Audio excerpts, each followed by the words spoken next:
ဒီနေ့မှာတော့ vocabulary နဲ့ပတ်သက်ပြီးတော့ဗုဒ္ဓဘုရားကြလို့ရှိရင်ပေါ့နော်ဒီမတို့ research article presentation ရှိတယ်အဲ့ဒီတော့ကိုဆရာနေပြီးတော့ article တစ်စောင်ဖတ်ခိုင်းနေပေါ့နော် article တစ်စောင်ဖတ်ပြီးလို့ရှိရင်အဲ့ဟာကိုပြန်ပြီးတော့အတန်းထဲမှာ research လုပ်ပြီးတင်ပြရမယ်အဲ့နဲ့ပတ်သက်တဲ့ကိုယ့်ရဲ့ဒီ article ကိုဖတ်ပြီးရဲ့အချိန်မှာကိုယ့်ရဲ့ခုလက်ရှိသင်နေတဲ့ classroom နဲ့ဘယ်လိုချိတ်ဆက်မှုရှိလဲဘယ်လိုဆက်ဆက်မှုရှိလဲဘာလို့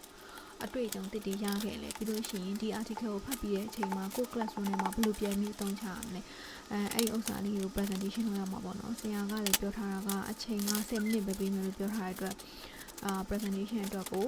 9မိနစ်ပြီးတော့ activity အတွက်ကို9မိနစ်ဆိုပြီးတော့စဉ်းစားလိုက်ပါအဲ့တော့ activity မှာကျတော့ဘာလေးလုပ်မလဲဆိုလို့ရှိရင် quick quiz trade activity နဲ့ century ring inside outside circle ပေါ့နော်အဲ့ဒါနှစ်ခုလုပ်ဖို့စဉ်းစားထားပါတယ်အဲ့တော့ quick quiz trade လုပ်မယ်ဆိုတဲ့အခါကျတော့အရှိမှာက vocabulary ပေါ့နော်နောက်မှာကသူ့ကိုပြောမယ့် definition အဲ့ဒါလေးလုပ်ဖို့အတွက်ကိုဒီမှာခံဖားနေပြီးတော့ cut လေးပြင်ဆင်တယ်ပြင်ဆင်လို့ရှိရင်ဒေတာလေး cut လုပ်တယ် cut လုပ်ပြီးတော့အရှိနဲ့နောက်နဲ့စာပဲကလေးကိုကတ်တယ်ပေါ့နော်မေမောကအချင်းတစ်ခုရှိတယ်ဒီဟာဆိုလို့ရှိရင်မေမော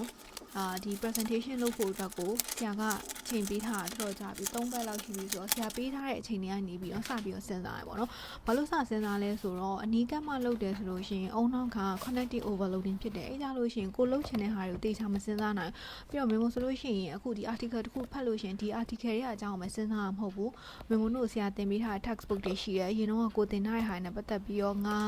presentation ကိုအတန်းထဲမှာဘယ်လိုကောင်းဆုံးလုပ်မလဲဆိုပြီးတော့စဉ်းစားရပါတော့ပြီးတော့ဒီအတန်းဆိုလို့ရှိရင် master ကျောင်းသားတွေနဲ့အတူတူတက်ခါတဲ့အတန်းပေါ့နော်ကိုတယောက်တည်းဒီ PhD ကျောင်းသားမှုဖြစ်တဲ့အတွက်ကြောင့်မို့လို့ဒီတခြားသူတွေထပ်ပေါ့နော်ရော့ပြီးတော့မဖြစ်စေချင်ဘူးပေါ့နော်ဒါကတော့ဘယ်အတန်းမှာဖြစ်ဖြစ်အမေမခံရကြပေါ့နော်အကောင်းဆုံးကြိုးစားမယ်လုပ်မယ်ပြီးတော့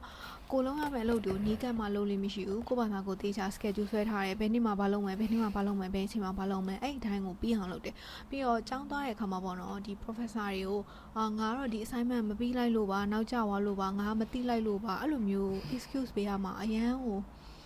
ဝင်လေးရဲ့သူတွေမှာပါတယ်ပေါ့နော်အဲ့လိုမျိုးကြောင့်မလို့ကိုဘယ်အလုပ်ကိုပဲလုပ်လို့ကိုအကောင်းဆုံးလုပ်တယ်ပြီးအောင်လုပ်တယ်ပေါ့နော်အဲ့ဒါဆိုလို့ရှိရင်ဒီနေ့ကတော့အဲ့ဒီဟာလေးတွေကိုပထမဆုံးပြင်ဆင်တယ်ပေါ့နော်ပြင်ဆင်တယ်ဆိုတော့ Canva နေပြင်ဆင်တယ်ပြီးတော့ဒီအိမ်မှာ printer ရှိရဆိုတော့ print ထုတ်တယ် print ထုတ်ပြီးတော့ကိုလုံးရမယ့်ဥစ္စာလေးတွေကိုစပြီးတော့ပြင်ဆင်ပါတယ်အဲ့တော့ခုနကတော့ presentation တွေကတော့လေ့ကျင့်ပြီးသွားပြီပေါ့နော်အဲ့ဆိုလို့ရှိရင်အခုကကြာတော့ PowerPoint slide ကလေးနဲ့ပြင်ဆင်ထားရဲဘာပြောရမလဲဆိုတော့ဒီ article နဲ့ပတ်သက်ပြီးတော့ပြောရမယ့်ဥစ္စာလေးပေါ့နော်အချိန်ကလည်း9မိနစ်ပဲရမှာဆိုတော့တော်တော်လေးကိုတော့အချင်းချုပ်လေးတော့ပြောရမှာပေါ့နော်ဒါဆိုလို့ရှိရင်ဆရာ sample ပေးထားတဲ့ဟာ PowerPoint ပြင်ရပြင်ဆရာ summary ရေးခိုင်းထားတယ်ဒါနဲ့ပတ်သက်ပြီးကိုဘယ်လိုနားလဲပေါ့နော်ဆရာကတော့ပြောထားတယ် AI မသုံးဘူးပြောထားတယ် AI သုံးနေဆိုရင်လုံးဝခွင့်မလွှတ်ဘူးလို့လည်းပြောထားတာဖြစ်တဲ့တော့ကိုဘာသာကိုတော့ရေးထားရပါတယ်အဲ့တော့ဒါကတော့ခုနကဆရာရဲ့ sample ဒါကတော့မျိုးရေးထားတဲ့ဥစ္စာလေးအိမ်မှာမှကိုပေါ့နော်ဆရာကိုပို့ပြီးတော့တည်စေခြင်းနဲ့အဓိကပြောစီခြင်းနဲ့ဟာဆိုရင်ခုနလိုမျိုးဝါရောင်လေး highlight လေးတာပြီးတော့ပြထားတယ်။ကဲဒါဆိုရင် okay ပါပြီးတော့ပါပြီ။မျိုးပြင်ဆင်မှုလေးပြီးသွားပြီပေါ့နော်။အဲ့တော့ဒါဆိုလို့ရှိရင်ဒီမျိုး file လေးလုပ်ထားရပေါ့နော်ဒီ vocab နဲ့ပတ်သက်ပြီးတော့ရတဲ့ worksheet အကုန်လုံးရေးမှထည့်တင်ထားရဲ။ဒီဟာလေးဆိုလို့ရှိရင်အဲ့ကန်ဖတ်ကလေးဆိုရင် summary ရပါတော့ဆရာပြောထားတဲ့3ပတ်လောက်ယူရဒီဟာလေးကပြီးနေပါတော့။အဲ့တော့အကုန်လုံးပြောချင်တာလေအလုပ်တွေကိုလုပ်တယ်ဆိုလို့ရှိရင်ဒီကမှမလုပ်ပါနဲ့ကြိုပြီးတော့လုပ်ထားမှာကြိုပြီးတော့စဉ်းစားရဆိုလို့ရှိရင်အုံနောက်ကလည်းတိကျလေးကိုလုံးအောင်လုပ်တယ်ပေါ့နော် focus လုပ်ပြီးတော့စဉ်းစားနိုင်တယ်ပြီးတော့ quality ပို့ပြီးတော့ကောင်းတဲ့ဟာလည်းရတယ်အနီးကမှလုပ်တယ်ဆိုလို့ရှိရင်တေချာလည်းမစဉ်းစားနိုင်အောင်ပြီးသလိုလေးလည်းအလုပ်ကဖြစ်သွားတာပေါ့နော်ကိုအလုပ်ပေါ်လည်းတောင်းမကြည့်ရကြတယ်ဒီလိုကတော့နည်းနည်းလုပ်ပါတယ်ဒီ summary ဒီပါလေးပေါ့နော်ဒီတက်ကတော့အင်္ဂါကနောက်ထပ် reading response ရေးဖို့ဟာလေးကြံသေးတယ်အကုန်လုံးတော့မပြီးသေးဘူးကြာတာပရီဗုဒ္ဓဘုကြာတာပရီတောက်တယ်မှာတောင်းတာဖြစ်တဲ့ဗုဒ္ဓဘုနေ့မှာကဒါကအရင်ဆုံးလုပ်ရမှာဖြစ်တဲ့အတွက်အရင်ဆုံးပြီးအောင်လုပ်တာပါအားလုံးပဲအဆုံးထိကြည့်ပေးကြလို့ကျေးဇူးတင်ပါတယ်